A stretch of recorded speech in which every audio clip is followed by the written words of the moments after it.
นะครับมีความรักในความเมตตามันมาเป็นประธานพิธีในการแสดงธรรมเทศนาได้อานิสงส์หนึ่งกันและลำดับต่อไปก็จะเข้าสู่พิธีการสวดพระพิธรรม7 คำพี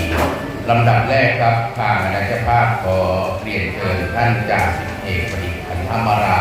ท่านรองนายกองค์การบริหารส่วนตำบลโพธิ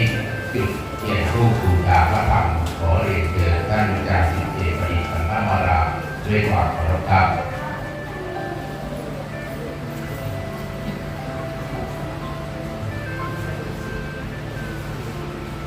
ครับมาเลยโอ้ย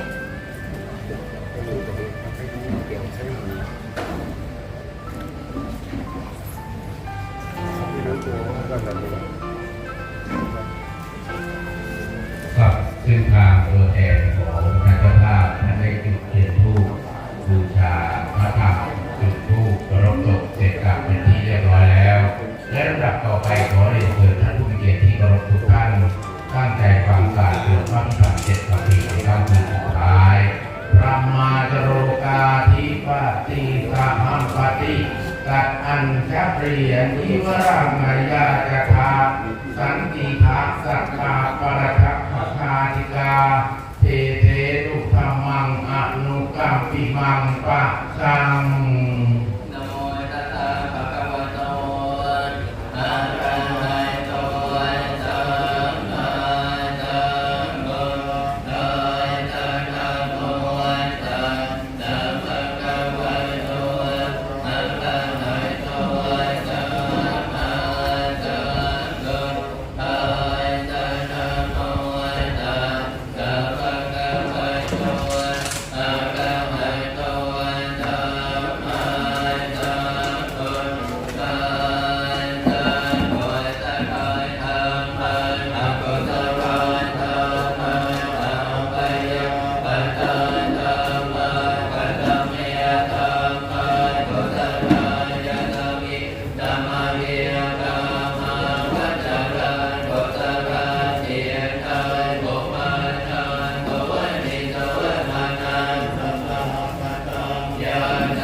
ปันโนภะคะวะโตสาวกสังโฆสังฆังนามามิขอเรียนเชิญภรรยานะครับเรือบุตรเรือธิดาได้มาประเคนกันเทศและเรื่องไทยธรรมขอเรียนเชิญครับภรรยาบุตรธิดาเรียนเชิญครับ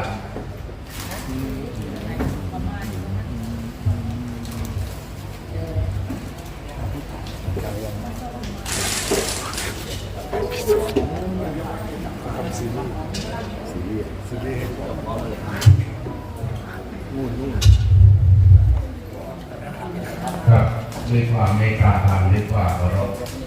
ทางคณะเจ้าภาพซึ่งประกอบด้วยตัวบุคคลที่ญาติพี่น้องต้องขอกราบขอบพระคุณในความมีเมตตาของท่านอาจารย์สมชายภาวโร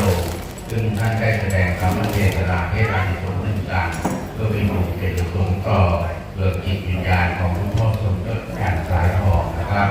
และลำดับต่อไปก็จะได้เข้าสู่พิธีการสวดพระอภิธรรมเจ็ดนาทีในค่ำคืนสุดท้าย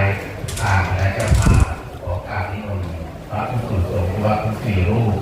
ขึ้นอาสมเพื่อสวดพระอภิธรรมเจ็ดนาทีในค่ำคืนสุดท้ายขอการนิมนต์ท่านด้วยความเมตตาครับ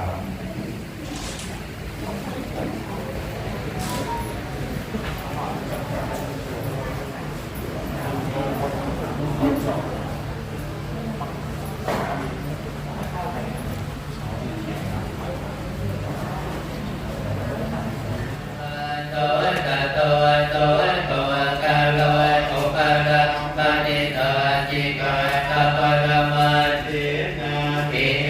จาเย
ซึ่งทางคณะภรรยาปุรบุตรเมืองธิดา